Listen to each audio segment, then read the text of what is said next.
well. They could also run like a mid lane here, for example, like an Ember, because that's also a good Inkswell user. That's a good point. Yeah, it's a really good point. Shadow Demon pick might dissuade from something like the Ember. Yeah. I mean, you want a Spirit hero, I guess. I mean, just everything's bad against Shadow Demon, to be honest. This hero counters most things. Yeah, Disruption's going to be super annoying. I mean, it's just constantly a save, right, that you're going to have to deal with. Shadow Demon's a lot these days, right, opting into, like, Aether Lens or even Blink Dagger to make sure they can stand far away enough from the fight.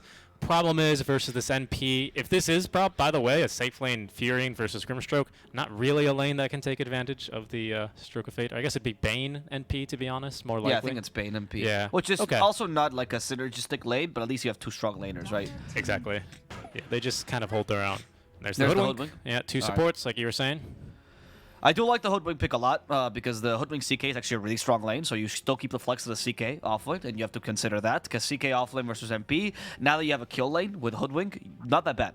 The matchup is usually slightly MP favored, but with the Hoodwink, it changes this around. And there's a pick I haven't seen in forever, actually. I think it's an offlane Spirit Breaker. I believe it ought to be. I'd be really surprised. You know, I'm scrolling through Dahawk's Dota buff here. I don't see him on any safe lane Spirit Breakers or safe lane Grimstrokes. So, yeah. You see a weird hero, and you go, is that Dahawk? Is that Dahawk? All right. I do like the Spirit Breaker with the Grimstroke. It's actually a decent combo. You get the double stun on the charge. You don't charge to do heroes, just get the double stun, similar to how Burrow Strike works. You get the Inkswell as well on it. It's pretty strong against Hoodwink, honestly, because Hoodwink can't really hide in the trees with the Spirit Breaker chasing after her. So that's nice. Not bad against Bane, because Nightmare setup is pretty good to get the charge in. Oh, sorry, not bad with Bane. He is terrible against Shadow Demon, though. Yeah. So, kind of surprised by the pick into Shadow Demon to the Spirit Breaker, because he gets rid of that Bulldoze, and he also disrupts you, and then you can't really charge in. Chaos Knight is kind of a nuisance as well. You don't really want to play Spirit Breaker into a carry with a stun. That's kind of impossible in this meta, but that's why Spirit Breaker is not being picked.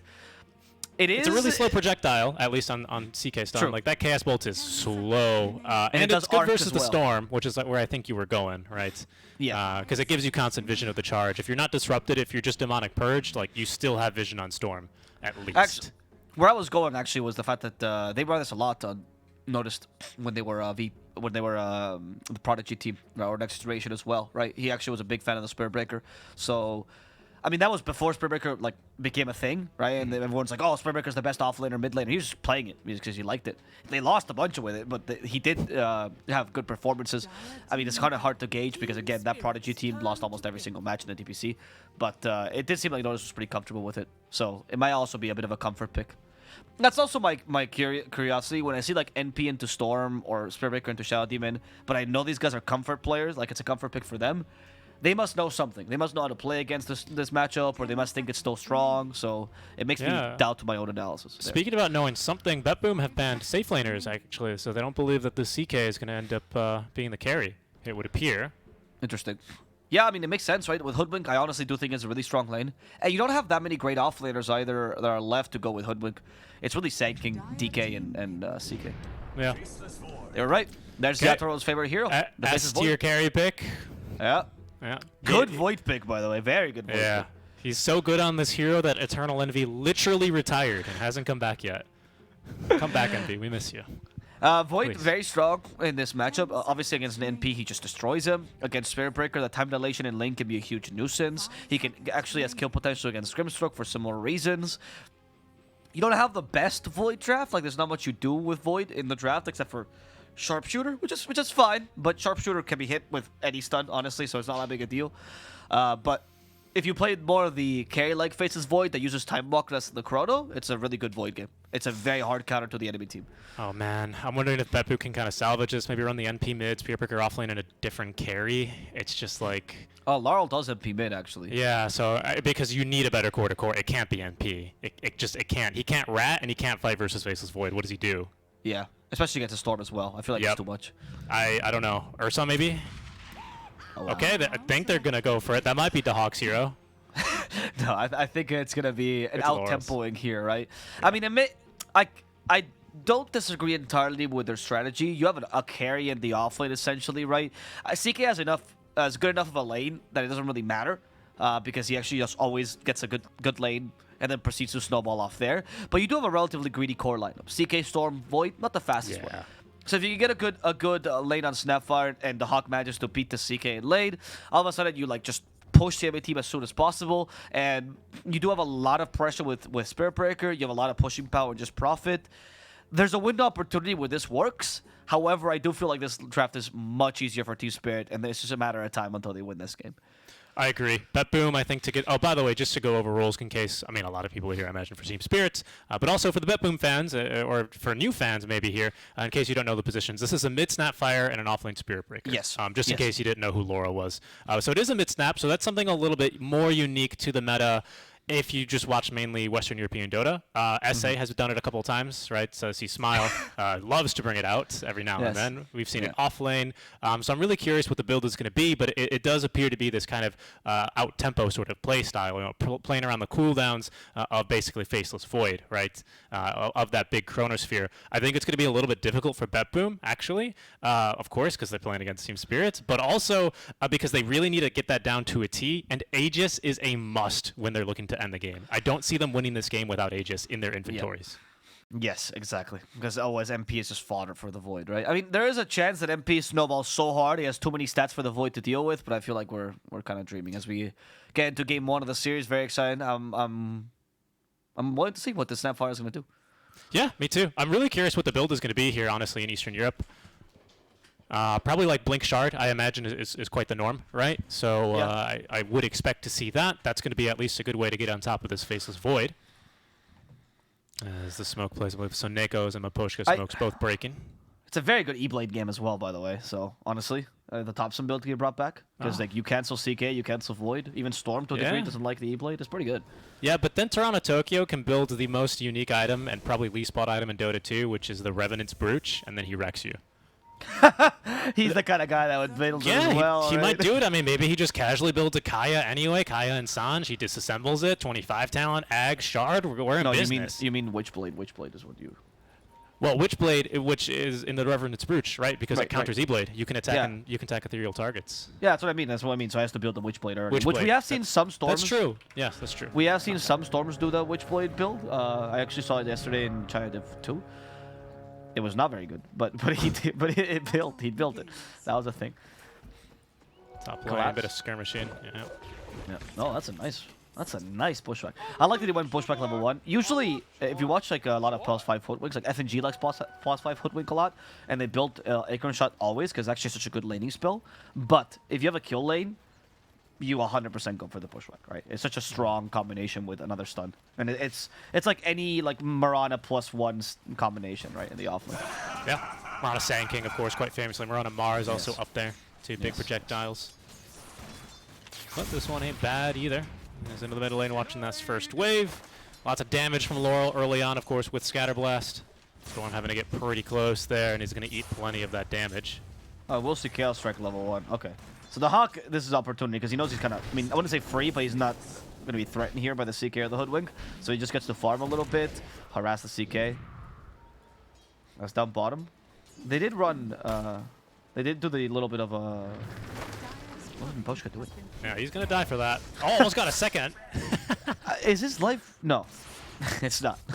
The courier level 1. I thought for a second, I was like, they did a lane swap. I was like, wait, no, Miposhka's just really far gone. Next to the tier 1. That was odd. Yeah, wait a second. That's a Radiant hero. Right, exactly. And Force Major went going for the Stroke of Fate. Even though Inkswell is the big combo in your lane, I do think Grimstroke should always go for Stroke of Fate level 1. The Inkswell level 1 is just a very lackluster spell. Stroke of Fate does much more, has a lower cooldown. So Neko top, is going to just be able to walk away. Of course, with Chaos Strike level 1, not having that secondary stun means Bane can just Brain Sap and leave. Yeah, it's not... I mean, again, we said this lane has no synergy really between it either in terms of BetBoom's lane. So what you can do right now is just try to put as much harassment as possible before the Hoodwink plus Chaos Knot combination becomes scary. Because they Reality Rift you and they put the MP out of position, it's tough for him to recover, despite his good base stats. Yeah, and I think actually Faceless Void is fairly strong in this bottom lane as well. I think unless you get ungodly lucky on bashes, we're talking like at least 2 bashes in a row when Inkswell was precasted. I don't believe he actually dies down here. I'd be shocked, personally. Maybe with the Phantom, so. Actually. Maybe with the Phantom they can get him. That's not true. But then where's Maposhka, right? He's got to be there for the disruption. Yeah, I think you're much better off just going from a Poshka every single time. Because he dies with the Phantom too, and he dies with everything. So True. I think it's just much easier for you. You don't even need to really commit the charge. What you do is you just kind of like walk near him as you Inkswell, and he disrupts you. And then the Inkswell will still pop and kill. I think it's all about harassing the support in this lane.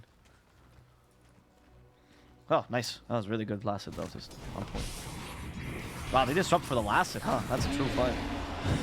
And then notice he immediately goes for Miposhka. He read that correctly. But however, they don't have much damage after the charge, so they have to let him go. Yeah, you could say he noticed that he used disruption and had no save. Yeah, it's like that. That's good. That's good. Yes, I like that. Expect many of those this game. Yes. I was actually going to mention on that note how Lacoste was telling me about the Snapfire core, that he was seeing it only in SA and he thought there was a lot to it that a lot of the regions were not really exploring. One of the things he said in our panel was talking about the fact that like the Snapfire mid's timings are much more versatile in terms of you don't depend on your 6 as much, right? It's still a huge timing, but you depend much less on your 6 and you can use much more of the Scatter Blast, the Fire Snap Cookie to get early kills, and that makes the hero like 10 times faster. You're a less cooldown dependent hero. You get items as well, so it makes you can scale, and he's liked it much more than the Snapfire 4 or 5 that some of the regions are doing. That's very, very true. I'd say you can say the same about a lot of these quote-unquote typical supports that go into the mid lane. Yes. Like your spells are just better because you're a support, right? Yeah, and that gives you your playstyle a lot of diversity, which I think is really cool. And particularly for Snapfire, I think it's important because we talked about how they want to play fast. If you play Snapfire 5 here, it would have been not that fast, right? Yeah. But Snapfire mid, it's huge tempo and also great laning. That's always one of the highlights of a C-Smile mid lane snap game. He'll just TP at level 3 to a side lane and get a kill. It's like, what are you doing here? But it works. Yeah, exactly. Yeah. Because you can. Top lane, by the way, this Dahawk safe lane, we've kind of panned it along with the Bane by saying it'll get CS. It's not going to likely get kills. So far, that's true, but Dahawk is dominating. 22 and 15 denies. He's really kind of... Collap's still finding farm, mind you, but not finding too much of it. This is not going to be a speedy armlet. Yeah, I mentioned... It's going to live mid. I mentioned this in the draft, right? But the point is that this is a kill lane when you have on TSpirit, and it only is good if you get close to the NP and you can kill him. But I would imagine the matchup between MP and CK is actually bad for CK, at least in the lane, and that's exactly what happened here. Oh, TP, Dahawk. mid lane. Here's Dahawk. Two heroes that can get activated quite quickly. Powerful spells, and Toronto Tokyo will be at the receiving end of this first global teleport from Dahawk. You know, this is how you can tell he's an MP spammer. That's a really good teleport, because he caught Storm before he hit Ball Lightning, right? So he actually had the utility of the Sprout. He went for the single point of Sprout. He still has a TP to go back to lane, but he's not even going to waste it. That was a really good play, Dahawk. On point. Yeah, definitely. Gonna let Seneko get a little bit of solo XP. He's been contesting a lot of these waves. He's been stacking. He's been pulling. So make sure that the Bane at least gets levels. Level 2 Brain Sap here, you know, gives him a lot more sustain. We'll see here. Action Rune spawning shortly. Snapfire can be a menace with a good rune, especially with her level 6. Arcane, for example, is a great excuse to rotate to a side lane. You need some stun to help you, though. That's one of the problems you kind of have here. Like, the charge is just not enough for kisses. So Bane is coming. Okay, Nightmare is a good enough setup for Cookie. It's got Ball Lightning, though, here in Toronto Tokyo. Boop. All right.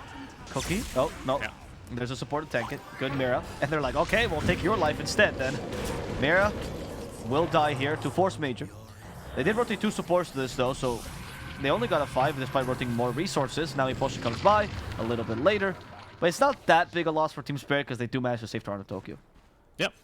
He's actually, he's going to get the first power rune as well. It's a DD. He's considering perhaps going top lane. We'll see how Dahawk decides to read this map. As there's good vision watching that kind of lower jungle area in the Radiant side. So the Storm missing off the map. They know that the power rune spawned top and Storm's missing. So Dahawk, with all this information, obviously not contesting Collapse right now for the farm. And instead they're going to send the Bane in to see what he can see. And he doesn't really like it. It's a Storm with the DD rune. In fact, Toronto Tokyo breaks vision going uphill. Nightmare will still come through. Nice job there by Mira. Pure support play. Make sure Toronto Tokyo can still get the kill, waking him up as soon as possible. That was clean. That was a nice, good rotation by Toronto Tokyo, usually at level 6 on Storm. If you don't want to be just super slow, you need to really get a couple of kills on this level 6. And now he's going to try to at least take the Laster from Laurel, but he knows if he goes for Laurel, he's probably going to die. Oh yeah, that's true. He's sticking around top nice. for now. Good utility, good utility. He is going to go top. NP is and could be in trouble here potentially, but we actually see the rotation. An unexpected TP from the Snapfire. There's the Mortimer's Kisses. They go for Collapse, they break the Kisses, but the Sprout will guarantee that Collapse dies, and they also use the Wrath of Nature, keeping the Hoodwink and Storm at bay. Yeah, indeed. Yatoro does have Chronosphere back down bottom, and he's got level 3 Bash. So, you know, a kill here is unlikely, given how Noticed is one of the tankier heroes early on in the game and has plenty of bonus armor with phase boots. But it's not out of the realm of, you know, possibility, especially if there's a rotation. So, Noticed game is a little bit scary here with that Chrono being online. We'll see what they can do with that Chrono. I think Chrono with Sharpshooter probably is the moment that you want to get the rotation going. Unfortunately, Chrono level 1 just doesn't do much as Void alone. He is going to be going for a Maelstrom build. I can't tell if that's a Mask of Madness. It is more of a Mask for sure.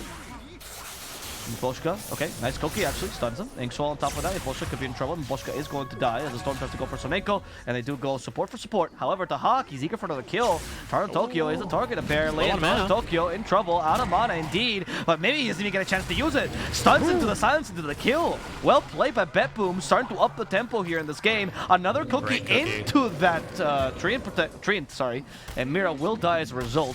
Well done, BetBoom, and that. They've actually put in the pedal to the metal much earlier than I expected them to. 8 minutes in, and they're all trying to take mid. Yep, Laurel does not have a point in the little shredder, so this is going to be ridiculously fast, which of course does work on towers, but you've got an NP. I mean, it'll be fast enough.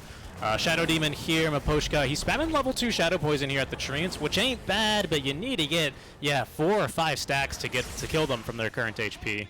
So it's not the best, you know, wave clear either. So that tower is still alive, less than a quarter HP, however, at this stage. And there's a charge top for collapse. No, that's just to get to lane. Yeah. This CK, he doesn't want to get the notice, right? It's always important to check your messages to make sure, you know, get these notifications, like on Discord. And Noticed, we'll try to go here for a little bit of farming as the Hawk has kind of left the lane. Instead, he's going to try to at least take over the safe lane together with the Bane. Bane, unfortunately, cannot deep push the lane as well as he would like to. So, Notice can kind of join in here to make sure that at least the tier 1 doesn't get taken. CK has to stay in lane. He's a bit of a slower offlaner when he doesn't win the lane. So you just have to wait for the armlet to come up online to be able to be more useful. Usually, armlet shard is the timing that you play around on the CK, at least in the offlane position. Though you can start rotating with the armlet. It's okay, but you're going to need to find something out. Noticed? Oh, okay. Charge down bottom. Not going to work. Laurel is here, though. So they could try this again in 10 seconds. We'll see what they do. Void's a difficult target to kill, much like the Storm. But they did manage to do that earlier. And, oh, that cookie does not work out like they like. But they do get the nice ghost in. Mortimer's kisses, they missed the first 2. It's fine. Yatoro is dead. Gonna try to push this tower on top of that. Void did go for the Faces the Mask of Madness. So, sorry about that. The Mask of Madness here for the Faces Void to make sure that he can actually get some damage into the Chrono. So he's gonna be the main Chrono damage instead of his team. But this does mean that you're going to be a bit weaker in the early game when your Chrono's on cooldown, as the Hawk manages to push that tower as well. Bane. Soneko is going to be getting the infused raindrops as well to make sure he doesn't die as he covers this mid lane, and is giving him a lot of experience to make sure that Fiend Script can come online as soon as possible. Once we get that, hopefully BB can start to get more kills around the map. The push is nice, but you can't rely solely on this, as TSpirit knows they just need to punch up, go top, and they're going to be able to take that tower with the catapult. Teams that have push usually like trading towers, but they don't have the most defense, and this team is particularly a good example of this. Snapfire could go top for potentially and deep push this lane, but she dies, and you don't really want to do that. And unfortunately, your 2 supports, Grimstroke and Bane, Grimstroke is the 4, so he's needed for the gank, so he can't really be in the dead lane, and Bane is just the worst lane support you could ask for. He's not going to deep push the lane at all. But he does go for kills, and that's exactly what the Fiend Script is for. Collapse comes by, the charge on top of this, Collapse cancels that Fiend Script. They have enough damage. Yatoro is actually able of making out of here alive. Collapse in trouble instead, but they go for the illusion, and that allows Collapse to leave. Noticed, got confused there by the Phantasm. I guess he didn't see the Wrath of Nature hitting it and dealing a ridiculous amount of damage. It's okay, these things happen. He collapsed with a little bit of mind games, which is a team that's playing later tomorrow, actually, against PogChamp. Very excited.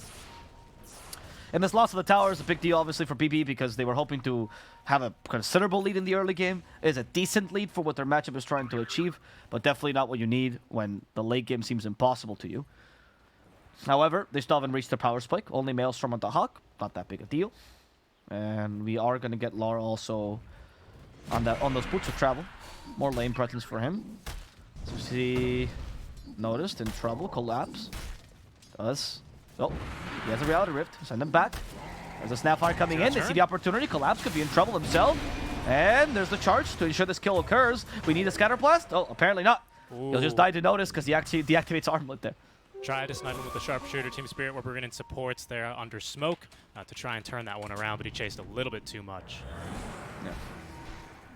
Yeah, he thought, you know, it's normal, right? You're CK, you feel like God, because you're just a strength core, you got Armlet, and you push a little bit too far, and they just punish you for it. It's not that big a deal because your team is managing to make use of your space, but it's certainly not what you like as a CK early. And Laurel has had a huge impact as a Snapfire early. And that's the most important part because that ensures that Laurel does not fall off. Those boots of travel will also help a lot.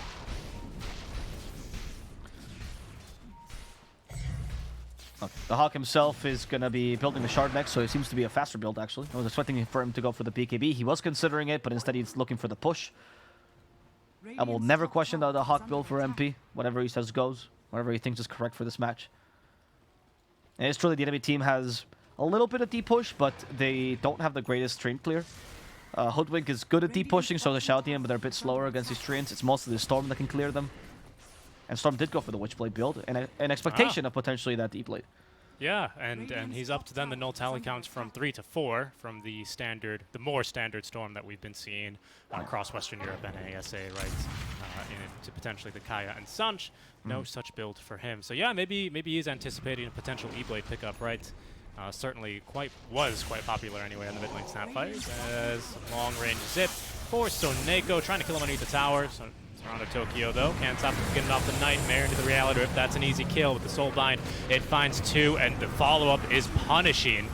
Mira on the run here as Miposhka. He can only save himself with that disruption. Mira's going to die. Toronto Tokyo, though, showing up. Mask of Madness and Chronosphere in hand. Doesn't need this to kill Noticed. Perhaps he does. Nope, there's finally the Bash. And the Chrono instead for the Snapfire. Buyback immediately by the Bane. That's going to get Naitoro to back off. It's going to be a 2-for-2 trade. By the way, I don't know if you saw, but the stun did not get replicated by the Soulbind, so I was wrong about that. I apologize. I must have misread that. But what was interesting in that interaction is that the Hawk using the Sprout to take vision away inside the Chrono, I did not know you could do that. I know Sprout takes vision away, right? But I didn't know you could do it inside the Chrono, and it apparently does work in the Snap. Yeah, that's curious, right? Soneko in trouble. Another long-range zip as he goes to the D-Ward, and an easy kill for Toronto Tokyo. Because, for example, Chrono, of course, reveals invis units like Riki. I guess you just need vision of them. I guess it doesn't give you vision. Right, exactly. And as we know as well, because of a really funny Eternal Envy game that we once casted, you can't time walk into the Sprout. No, you can't actually, unless that's been adjusted, but I doubt it. Not when someone's in it, mind you. You can if it's empty. Yes, you cannot time walk into a Sprout that's currently occupied. Maybe if Naga's in there. Toronto Tokyo. Yeah, he could be in trouble. Nice cookie. Honestly, these kills they're getting is very well executed, but I do feel, as I was talking about earlier, that BetBoom, they kind of need a bigger lead to really make this work, right? Like, they have great push, and they're doing a good job for now, but relative to what your drafts are doing, I don't feel like this is efficient for this draft right now. I do feel like the late game is going to be a tough cookie to crack.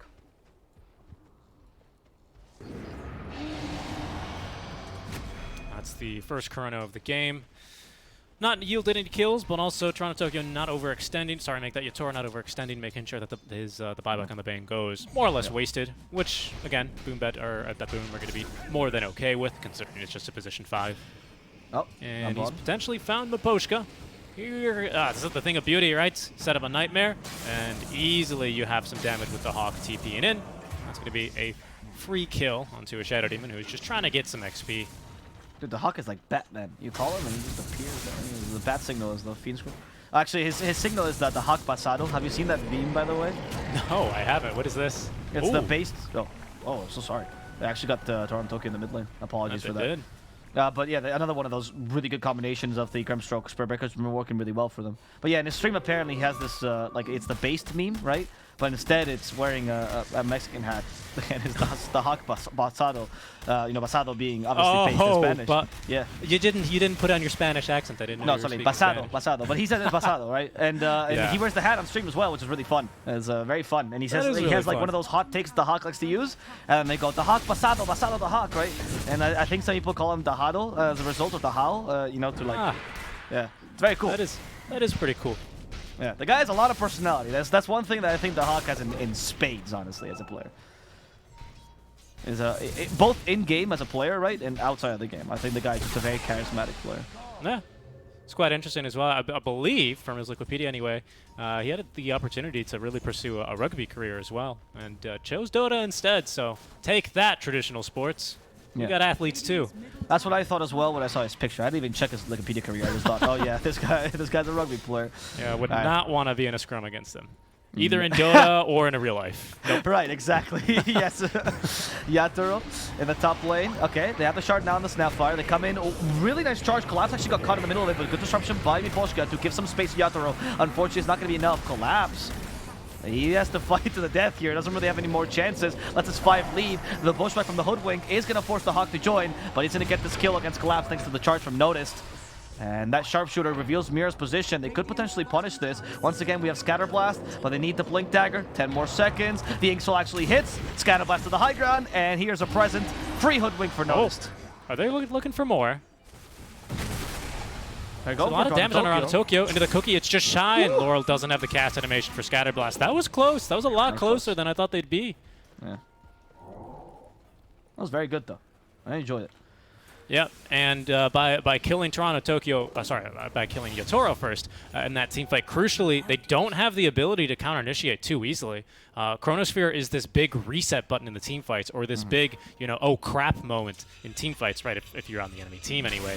And by making sure you get rid of that immediately, you can continue diving for these kills, which is certainly something that this BB lineup is meant to do. This seems pretty deep, though.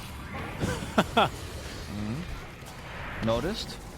Yeah, I think he must be kind of punished by this. Mira has been charging the sharpshooter forever. He just wanted to really make sure that the Spirit Breaker could be killed there. I love watching Hoodwink players itemize. You can basically go for anything on this hero. Blink Dagger first item here from Mira. Yeah. I have never seen this before, actually, on the Hoodwink. Yeah. And I am a big fan of the Hoodwink itemization as well, because the hero essentially, she is not item dependent, right? But unlike Clockwork, she can use items, right? She actually has some utility for the items. Very true, yeah. Yeah.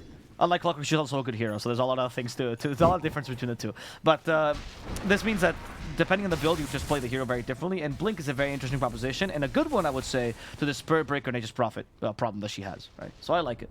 I actually think it's very game specific, but it's very good. Yeah, very true.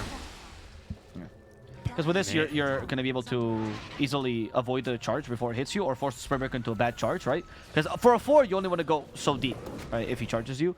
And you can also even avoid the Sprout, right, immediately when it hits. So, a lot of good tactics. That said, currently BB is leading the game. Still, they're supposed to. We'll see what they can do in these few minutes. This is now where their window opportunity is really opening, from 20 to 30. They need to take a good Roche here at some point. They need to push some towers and force the team out.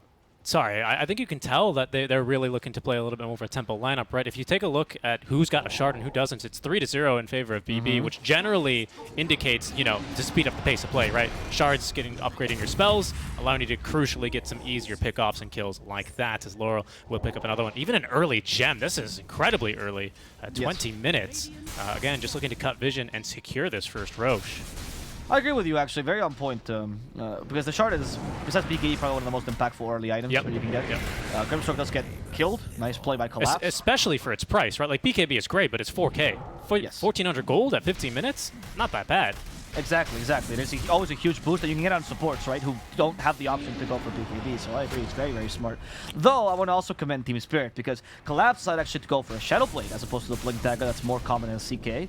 The reason for this is, when you were expecting to lose map control, Shadow Blade tends to be better than Blink Dagger, because you can initiate on fights. Yeah, of course, the issue of the gem is omnipresent, but Shadow Blade allows you to be more liberal with your initiations, whereas Blink, without vision, feels like a really weak item. You'll still go for Blink afterwards. It's a good idea. You want initiation on this guy, but the Shadow Blade first will allow Collapse to get some surprise kills early, and it also gives him a bit more farming speed. So TSpirit's also adapting correctly to the fast pace that BetBoom is approaching with.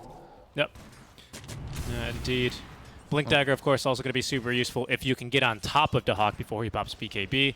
This guy, of course, he's got decent agi gain. It's not much worse than his primary stat. So 15 armor, but you could shred him very, very quickly, of course. Very little HP to work with on an FP. So important to be able to close that gap alongside your Storm. his stat gain is still pretty decent, right? He has a good HP gain, and he's also a really good stat item buyer. And he's also gone for a relatively impactful build with the BKB, as we mentioned. And now we also have the BKB on Snapfire. So more impactful items for every single person in BetBoom. And here's a big one. Yatoro now getting his own BKB online. Could be ready to fight here. Looks to be upgrading his Maelstrom into that full Mjolnir. It's going to help a lot against the wave clear, to say the least. And yeah, getting the attack speed he needs in Chrono. It's a good damaging build in Chrono. Like, there's so many items you can build to deal damage in Chrono. You already committed to that build, right? But the fact that you get Mjolnir allows you to D-push as well, which is nice. You could also potentially go for the Ags later, but that's a pipe dream at this point. Oh, Aether Lens on CK. All right, he's even going against the Blink and going for the Aether Lens instead, which is going to allow you to have a better initiation overall. I hope he goes for the shard afterwards. He does. Okay, he's already queued. This is a Chinese CK build of the Armlet, Aether Lens, Shard, Octarine Core. That was the build. Smoke play now by TeamSpirit, as they are looking to make an aggressive move. BB, they've got the net worth advantage of 4K, but at least seems like Notice is going to be scouted first. They pull in the Acorn, but it's not going to matter that much there, as they easily have enough damage for Noticed. You know, one of the issues of when you go for these like really fast drafts is that it feels like the downtime you lose momentum and you don't know what to do, right? And I think that's a clear example of this. That kill on Spirit Breaker actually major, because DB can't really make mistakes, and it was just a moment where it just seemed like he just dropped for a second, right? He stopped thinking. This is annoying though. Yeah, it's good Mortimer's Kisses. Deception saves him, BKB as well. It's just supposed to keep him out of the Roche pit until Spirit Breaker comes back. Yeah, I mean, I got Yatoro to pop his BKB as well. Yeah, it's good. That's good. I don't know. By the way, I love that Yatoro changed his name to Yatoro God as well. That's yeah. I I think you get to do that after TI. Yes. Gleipnir misses. Nice. They're really on point with the ball lightning there, Tokyo. That was level 1 bot lightning. He would have been dead. Some people, they go to TI and they just never invite you out again. You know, he changes his name to Yatoro God. Yes, I wonder who you're referring to. Anyway, there's a combo with a cookie from Notice. They're going for the Shadow Demon. In addition to that, Collapse is going to be in trouble, and he's going to die to the Fiend's Grip. So they do get at least 1 kill, potentially 2. That's Miposhka. That cookie is not going to help them, Miposhka. But Gleipnir, you don't need vision for that. Nope. So that's going to allow to cancel the TP. It even gives you vision. Yep. So they're going to be able to kill him immediately after, and deals damage. Great item here, really, in very niche situations on niche heroes. The Hawk thinks that this is one of those situations, and NP is one of those heroes. And a big turnaround, what looked pretty fatal, you know, to this early game execution. I think the point you were making, as TeamSpirit did eventually get routed from the Roche pit, is, I mean, what we had previous to this patch, maybe like 2 years ago, we just had like a year of super fast Dota, and it was strong. But it was unforgiving. If you made a mistake on that like Lycan Dazzle push timing, you were going to lose the game. And there was very, very little you could do about it. And BB, again, not quite as all-in as one of those lineups, but very much still playing the tempo game, which requires you to play clean. Exactly. Not a lot you of can't room really for make many mistakes. Mind you, I think they recovered nicely from that mistake because they still have the lead. You could even argue it was a little bit of a bait there, but it is hard. Like honestly, maintaining the pressure of a tempo lineup constantly and not making a small moment where you you brain fart right for a second there is tough. It's tough, and I'm surprised with how clean BetBoom has been in this. I don't think that the best tempo lineups or the best team fighting lineups like these tend to be from Eastern Europe though. There's something about their comms that is just it's very clean. You know, as Kuroki would say. Clear, I would say. Clear. Clean and clear. SPB are going to lose their mid-tier 1 to a Siege Wagon. That might have consequences, you know, buybacks around the Roche fight, but... You're at that moment where you're thinking more about crushing the enemy than you're about surviving yourself, right? So you're not really considering, oh, let's protect this tower. You're considering more, where else can we push right now? So that's probably what they're thinking. Like, even if they take this tower, it doesn't mean more farm, even if they can supposedly trade jungles. Because if now Void goes to the jungle, you just go and push his tower instead. Being charged. Here's to Hawk. They need to save. Miposhka quickly running at him. Ooh, doesn't even need to get the disruption off. As there's going to be Glaive returning with the Chrono, BKB. Oh, immediately into the Fiend's Grip. Soneko as well. He's cast himself Shadow Amulet, but with detection is Miposhka. They have burned a lot of the BKB and the Chrono. The charge even finds Yatoro, and there's the kill. Miposhka to follow, and they've set up as well for the kill onto Mira. BetBoom have dominated in this team fight. Is this potentially the turn? No. Collapse can't even get the kill onto Soneko. He goes invis in time. And BetBoom have not lost a single hero, Avo. Yeah, that was very, very well played. I gotta say though, impressive. Oh, what is Tokyo doing? Okay, he's just trying to disturb them. He's trying to put the fear of Storm into their mind. Wait, the But, Hawk? He knows there's no mana. Oh, he does? He found his Blade there as well. And there we go with the charge on top of North Tokyo will be punished for his deeds. The Hawk. Okay, so Neko actually is the one to tip him. What a game by the Hawk, by the way. If you guys ever doubted this guy as an NP spammer, here you go, dude. Doesn't have Dota Plus, that's why he's still bronze. Yeah, exactly. I didn't really give him due credit. I did say that he had been picking, you know, Axe and Necro and NP safe lane, but I didn't really say what the win rates are. I believe he's won 2 of the 3 games he's played NP safe lane on in D2CL, so it's a winning strategy for BB. Yeah, it's his bread and butter. He was doing Visage and NP safely when nobody was doing it during the DPC, and he's actually winning a fair amount of games there. Granted, it was Div 2 EEU, but still, very impressive. I think go mid now, bottom now again. Yatoro again dies. It was the Snapfire combination. Against Laurel's been hitting every single stun. They just can't move. And now this is trouble. Well. Yeah, I mean, he doesn't have buyback in. If he did, he didn't have Chronosphere for another minute, basically. What's he to do? Careful here, Toronto Tokyo. They've got your number. But this time he saves more than enough mana. Also, the Hawk is not going to TP into your base, right? So there's a lot of other aspects here that are better done. Also, 5 null talismans. Okay, they stack those stuns. Everything for the NP. Here comes Toronto Tokyo again. The Hawk. Still a vulnerable hero. Sharpshooter does break and hit the pain pretty hard, but he's not going to die for that. No, he is not. That is going to be a safe back. They can serve Aegis, as they don't really commit too hard for this push. This 5 null talisman storm strat is really good at cutting lanes. Yep, that's true. That's a nuisance. Oh, okay, interesting. So this storm strat is only temporarily while you're in base, right? And then you replace them. Yeah. Oh, wow. And if you need to, you can go Lincolns, right? Who is that? It was BZM, right, I believe? Yeah. In the OG game? Yeah. What's going on? They're going again for a play. Oh, okay. It's a good one as well. The Hawk's pretty low on low HP, but Collapse is not in a position to really turn here. You tend to be low on low HP. It is something that is significant. The Hawk has the Aegis, though. He's fine.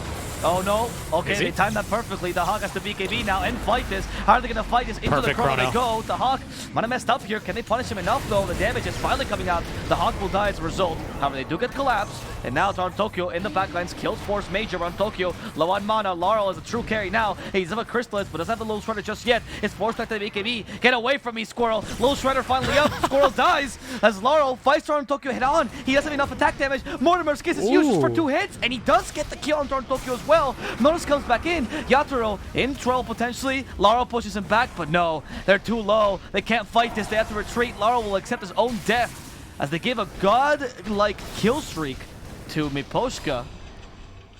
And Notice wants to punish him for this, though. Hello. He goes for the last charge. He needed 1 more hit, but he's too afraid. He does not want to feed more kills to Yatoro. Fair enough.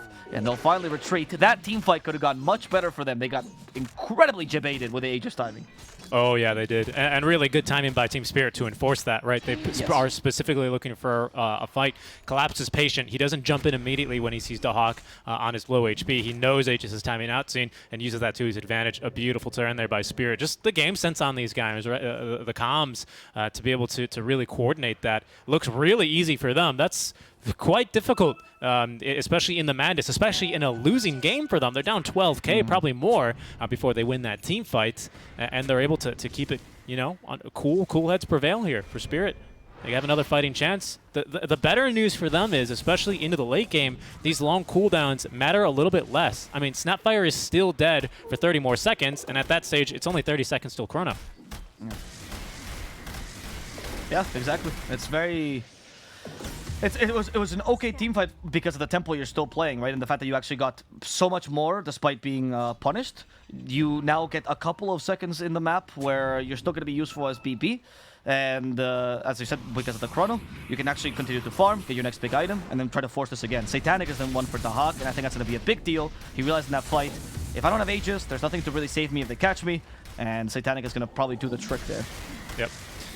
Poor Soneko as well, lost probably close to 1/5 of his net worth as he does die and sadly loses the gem. At least he has Blink Dagger now, so he's been saving money on this Bane, but the gem is going to be a big consumable that he's missing. That's a charge just for the range creep. Thought it was maybe on a Toronto Tokyo. Yeah, me too. I mean, they want to punish Toronto Tokyo, but it has to be Mir. Sorry, it has to be Laurel. I see Snapfire and I think of Mir every time. It has to be Laurel that gets him. It should be noticed, or should be pointed out, that Laurel with the Daedalus now is becoming kind of a true carry, below Shredder or not, and he's also going to hit level 25 soon. They couldn't just wait for that, and then you have 2 cores they have to deal with. So if Chrono's used just on the MP, what do you do to the Snapfire? She will literally shred your team. Yeah, especially with the 25 talents, it's a huge issue because she can do both at the same time. It's looking difficult. Plus, Yatoro needs to BKB when he's inside Chrono because you can toss a cookie into a Chronosphere, and basically the way that cookie works is that wait, I think we're not fighting yet. If you dispel it, or if you can't move, for example, if you're lassoed or inside of a Chronosphere, the cookie stun applies immediately, so it doesn't even have a delay. So that could be really annoying. Very true. We have a Accidental Spirit Breaker as well. If you needed any more team fight on this team. Oh. And Yatoro's got the slide whistle online and a Linken's, so going to be hard to grip him.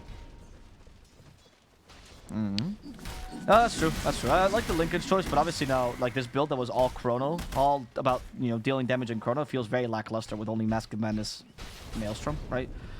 It's like you went for 2 defensive items, and if you're playing the long fight with the Void, as you said, with a Shard, right, the slide whistles you like to call it, it's good. But if you're playing more of the Chrono Void with this Mask of Madness and Maelstrom, it's less good because you have 5 seconds to essentially kill at least 1 hero, and I don't think he does that anymore. Normally, I would say something like NP's not really that tanky of a hero, but he's sitting here with close to 3k HP with the Satanic now and Strength Treads on. Oh, Lara almost got that Scatter Blast. Right there. Into the high ground. Okay, the charge. That's a pretty illusion, though, in Chrono. Oh. That is going to be apparently enough damage, especially with the Sharpshooter there. So never mind. That is going to be destruction by TSpirit, who manages to preserve the high ground. Force Major gets away. The Ink Soul kind of gives away his position. But it doesn't really matter because they want Laurel instead. Laurel will die as well. TSpirit, they take a kind of a gift fight, honestly, because they fought into the high ground here, BB. Really cocky. And they didn't really clear the vision in time, right? They were trying to, but I think that was a bit of an ill-advised team fight. And now TSpirit is actually going to be able to come back into the game. Your opportunity window is closing. It's a perfect Roche timer as well. They actually went for Notice first in that fight, at least with the auto attacks. Either that or the comms were so perfect they just knew. Snapfire was the one to hit the Sharpshooter onto the NP. That did a lot of damage to him. But mostly he died from the Maelstrom procs inside of Chronosphere, with Notice taking the brunt of the right clicks from Yatoro. Roche is about to respawn. They're going to need to send Miposhka here. He's going to scout it now with that Shadow Poison. So it's tier 2, Outpost, and likely this second Aegis. And remember what I said earlier, this game, BB, for them, they desperately need this Aegis. I think it's part of their game plan because after this second Roche window closes, I don't see them winning this game with this lineup. I just see all the fights going basically like they just did for TSpirit. Yeah, exactly. They need. I mean, I guess if you have the advantage for you to initiate, right, like what Laurel tried to do there with the Snapfire, right? I think you still have a solid chance at least one more fight. Depends on who gets the Aegis and who you think the initiation is for. Yeah, Yatoro. Okay, so you can still kill the Storm potentially here. We'll see. Okay. But it is closing. BetBoom needs to get a really good initiation now because the next team fight, if they lose it, I think this game might just be over. TSpirit is going to take over the game. Exactly. They will be aided, though, in finding a good initiation thanks to Force Major's literally first item in the entire game, Scythe of Vice. He's been saving all his money since he was a child, all his little allowances, and he's got this major item, no pun intended, on the Grimstroke, which he, of course, can double. 2 great targets this game, being this Faceless Void and Storm.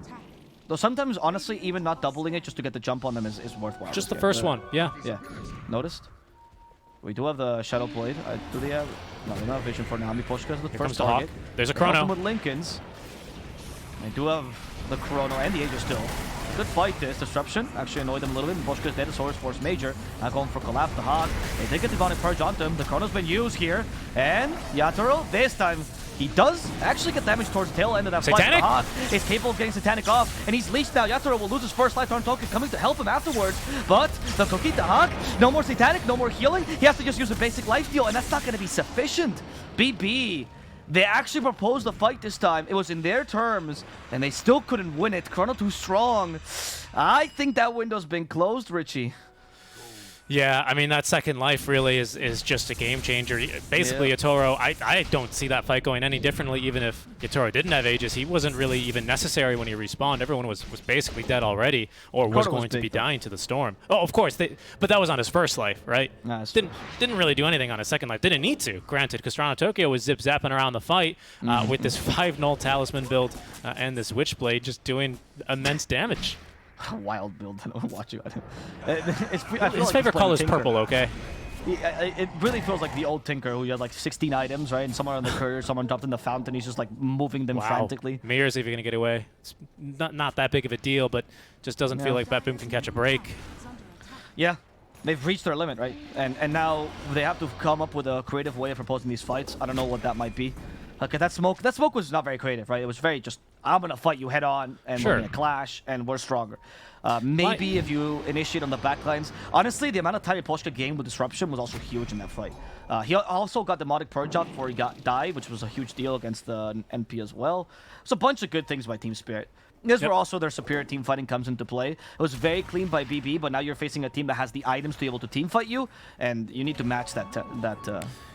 At the very least, I do think it gives BB the opportunity to take one more Roche fight, right? They've basically nullified that Aegis is what it was. Yes, they were still at the receiving end of a defeat in that team fight overall, but I don't believe TSpirit have the means quite yet to push up high ground, without that Aegis. BB are still quite strong on the high ground defense.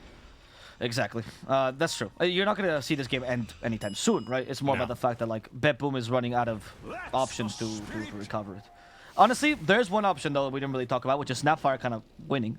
And she has Basher now. So Laurel could just become the new carry, and if she doesn't get caught in the Chrono, she could potentially just wreck the Void. But she has to go for one more damage item for that to happen. Yeah, I thought perhaps we might see the Ag Scepter build. I don't know if you've seen it before, especially with Blink Dagger. You just blink next to Chrono and gobble up your friend and spit him away. Yeah. I thought potentially we might see that, but that's pretty easily countered by just putting them in center of Chrono, and then she can't do that. Simply cannot reach him. That's one of the difficulties, right? It's like a very tall order that I'm proposing, but I can't really see anything else, right? I mean, the Spirit Breaker does become a huge nuisance in the late game, but I think when you're a competitive team, especially as coordinated as TSpirit, it's not that big a deal to deal with the lane pushing. It doesn't really become a big thing in the team fights. I don't know if it's really possible to catch a Storm when he immediately turns around like that, the immediate about face. But that was potentially scary for Toronto Tokyo. He was within I don't know either, actually. Cast range of Fiend's Grip, but yeah, Hex would have done him in. Crucially missing though. That was Force Major that time around. quick little Mjolnir from Toronto Tokyo, just helping to push mid lane. I love the move. Let's go for a refresher. He understands how valuable Chrono is. I like Yatoro's build a lot, actually. He understands that, yeah, you're important this game for being the damage dealer, but you're more about the Chrono, and that's how he's built, and he's letting Toronto Tokyo kind of take the lead. At first, I thought he wouldn't have enough damage. I was actually kind of surprised, honestly. He deals enough with just, like, he was killing MP with just Maelstrom, which was very surprising. You know, actually, what might be a part of this, right? Because, of course, Yatoro, like I said during the draft, he did release or TSpirit released the ranking list that everyone kind of made. And Yatoro, surprisingly, to even me at the time, Yatoro, had Refresher, had this Faceless Void as S tier. And maybe it's because Refresher is as strong as it is, you know? Yeah. I will say that another thing that did make a difference, which honestly we wouldn't consider, is the level 20 talent of 120 attack speed during Chronosphere. That's also what's made a lot of Voids go for the Chrono build, more so than the S and Y time walk build. And I usually don't value his talent as highly, but honestly seeing it against the MP, I don't feel like there's a chance for the MP. I don't even have any more damage. That's 2 Mjolnir's worth. It is, yeah. It's a Moonshot worth, right?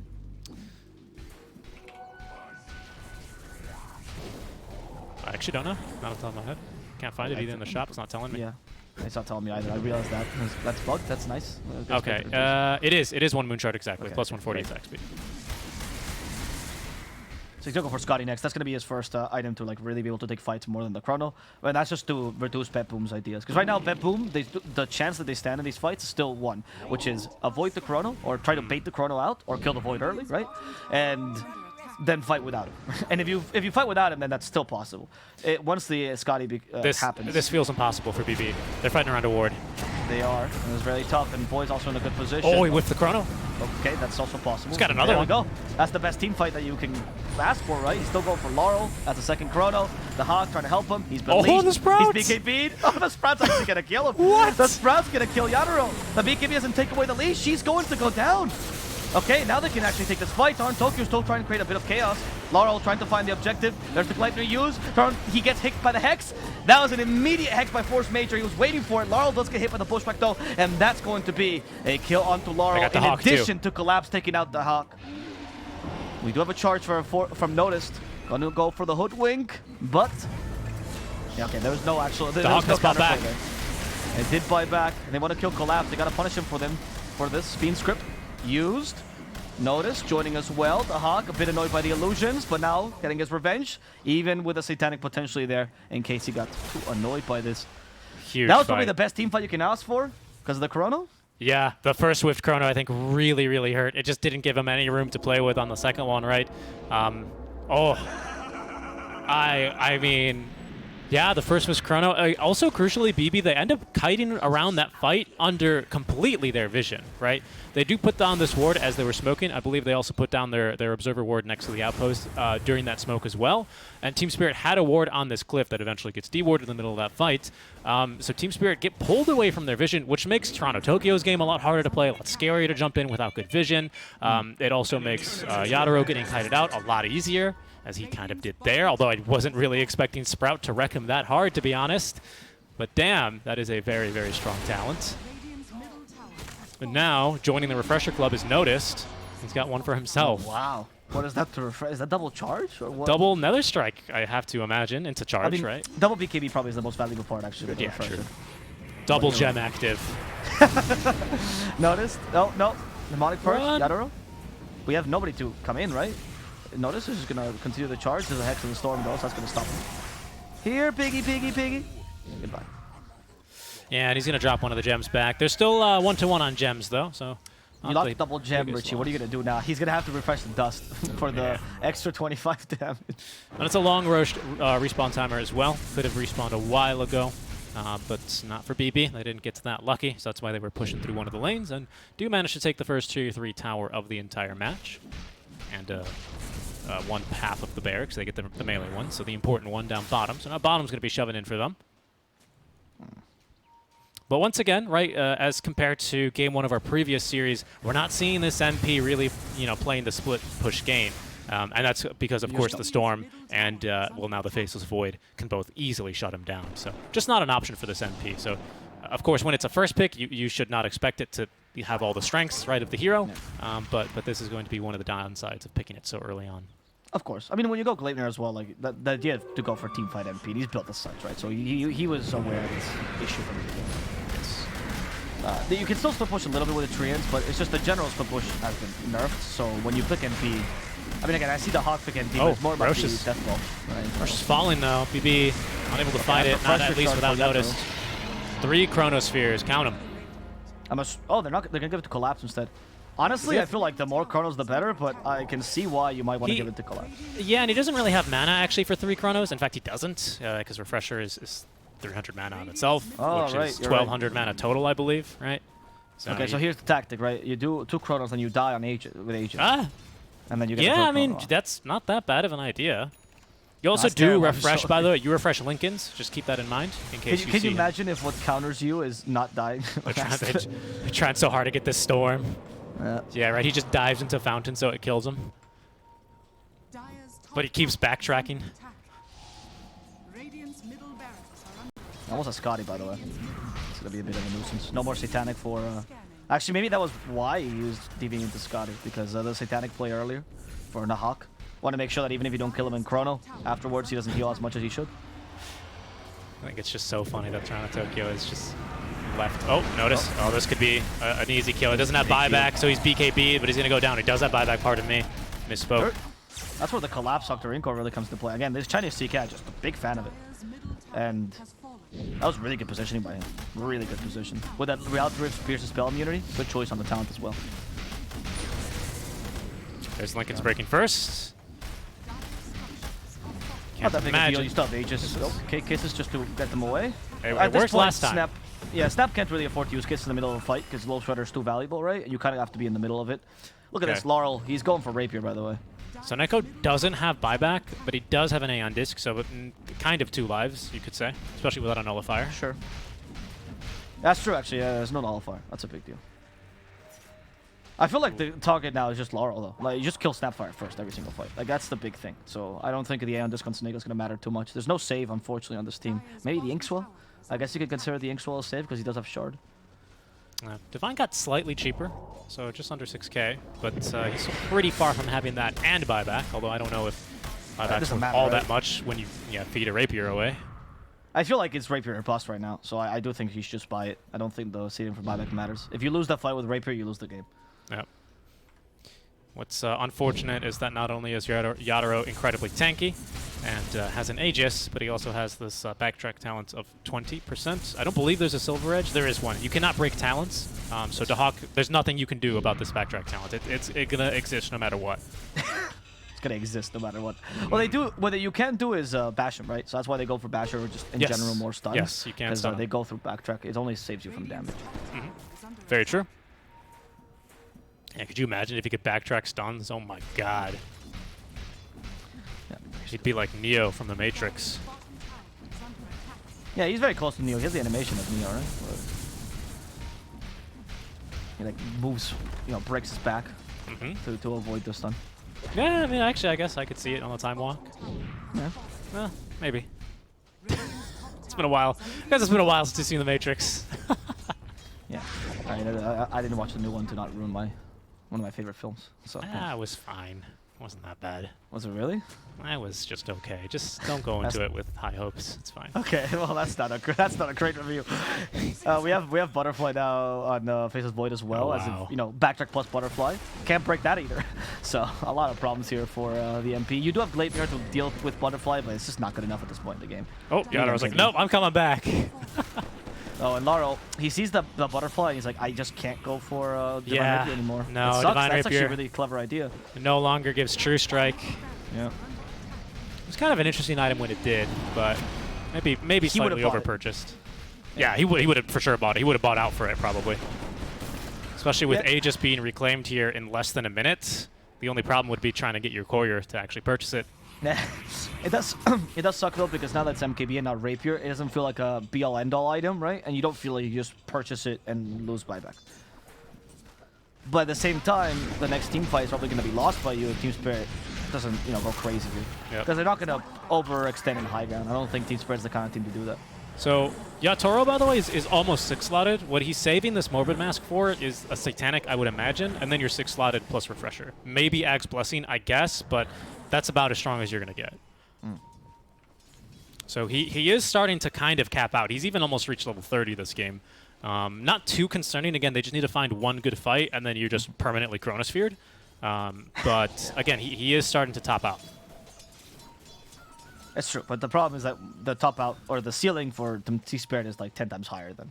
It is, yeah. That I should, yeah. That's right. That's right. You should still acknowledge that. I don't mean to be deceiving and saying BB are going to outscale them, because they almost certainly will not. But there are still going to be moves for them to make, right? If they can survive this long versus a Faceless Void that's this farmed, and who, by the way, does not have buyback, no longer has an Aegis, perhaps they have a chance.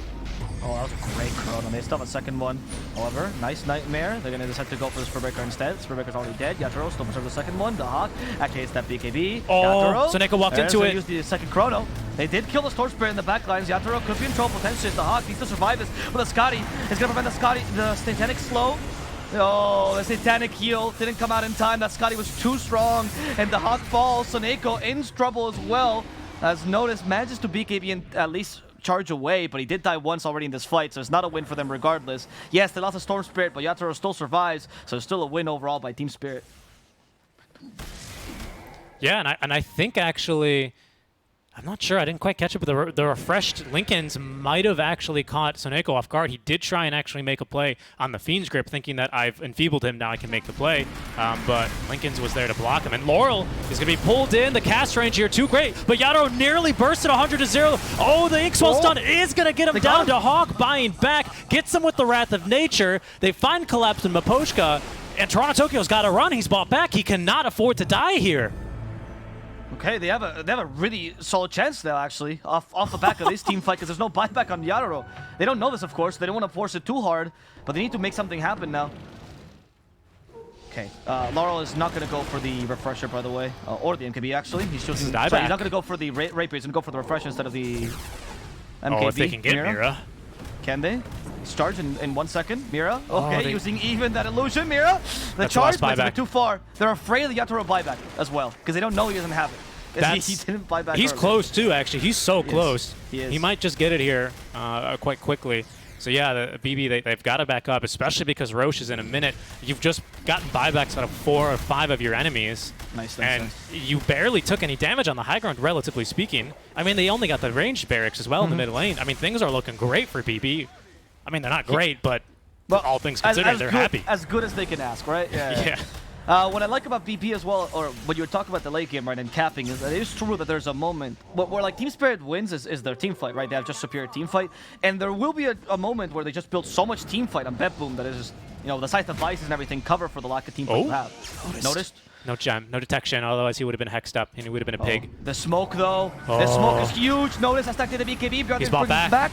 He has been pushed, though, so his charge is not good enough. In comes Laurel. Laurel almost kills the Shadow Demon instead. Collapse is going to be the one to die. Poshka falls as well. And that's both diebacks. BB might just got the chance of their lifetime now. Yes, 2 chances straight after each other. And that's so much damage there for Laurel, nearly getting, oh my goodness. I can't believe it. They're not even going to probably look for Roche. It's up in 2 minutes anyway. They don't know that, of course. So much damage being dealt there. Collapse even just melts. This is a fairly tanky CK as well. 3,100 HP just gets shredded. Okay. TSpirit, they win. Like, this game just became the Tale of Two Cities. It's all about Toronto, Tokyo. Okay? There's nothing else that TSpirit can do to save this game, because if they fight here, they're probably going to lose. The Laurel MKB, even without the rapier, is enough. Is that what Dickens was writing about? Oh, Laurel trying to make the jump. He's level 29 here, so Neko's here with the Nightmare save. A little bit early there, of course. Yeah, you can charge, you can continue to charge that sharpshooter, so not really much you could have done there, to be honest. Yeah. But an attempt was made. Laurel doesn't. Chrono Tokyo. It's got buyback. If he gets his kill, that'd be huge. The Chrono on top of that, they know that Snapfire is too valuable, but they do have buyback on him. Fiend's Grip baiting out here Yaroro. They get the second Chrono. Aeon Disc on Soneko. They want to finish out the Bane regardless. They're hitting for the Aeon Disc. Soneko is going to go down, but the Hex comes in. Storm's dead. Laurel's too much damage. And they kill Yatoro as well. BB will take down Yatoro and Torn Tokyo. They got Megas. Yatoro doesn't have buyback, but he doesn't have any Chronos left. They have a chance to finish this now. They even have the axe and they just profit for the root here on top of that. Laurel's damage is too high. The burst was huge, and that Hex was perfect on Force Major. The buyback as well, the buyback bots by Laurel. He didn't even hesitate a single second. Yatoro, he's going to do what he can, almost getting noticed into the fountain off the slide whistle play, but without a Chrono Sweep for 100 seconds against the Megas, against an NP, Dahawk and Co are ending this game. Thrones exposed, notice, locking him down. He even refreshes for another charge, and the bash, they might get Yatoro one more time, and they do. The game's over. BB have brought it back. They're going to take game 1. What a performance by BB. Honestly, like, it's impressive that they played so well against TSpirit in the early, but they had a draft to do so. It's expected, right? They even made TSpirit look bad. They weren't making the wrong plays. It's just that BB was playing so cleanly. But the ability to bring this back in the late game, where you don't have half the team fight the enemy does, off the back of a Snapfire Lil Shredder, man. Wow. What a display by BB, and what a great start to the series for them, because this is the kind of oomph they needed for the second game of the series if they stand any chance of being TSpirit here in the best of 3. Definitely. I mean, this was an 8th seed taking on the first seed, the first seed who won the regional finals, who went 7-0 in the first tour, who won frickin' TI, right? And you guys are coming up from Division 2. And what's so impressive to me as well is not only was this like, of course, a win, but it's a win into the pretty hyper late game, right? 55 minutes is definitely late game, which is normally when like the super experienced teams that have been together for as long as Spirit have through really high stress situations, that's normally where they really start to shine over these teams that we see get promoted from Division 2, right? You and I cast a lot of Division 2. We know that sometimes teams will crack underneath this pressure. But BetBoom, they repelled every single push that TSpirit made to look to the high ground. I mean, and they did it not quite with ease, but it was convincing, and Spirit couldn't get through it. Yeah, there are a couple of questionable plays, though, by Spirit towards the end, right? That smoke, for example, was like interesting idea, but it didn't really work out for them. Kind of lost in the game, honestly, that smoke towards the end. And even the plays that led to that smoke, like I said, they were giving a couple of chances over to BB. So it wasn't the cleanest game of Spirit in the late game either. That should be mentioned. But this happens sometimes in the first game of the playoffs. Some teams need to warm up a little bit more. We'll see what happens in the second game of the series. As BB, they do stand a chance of beating TSpirit. Will they be able to do it? We're going to have to wait and see, as we have a 5-minute break before we get with the second game of the series. Hope you enjoyed, and we'll see you soon.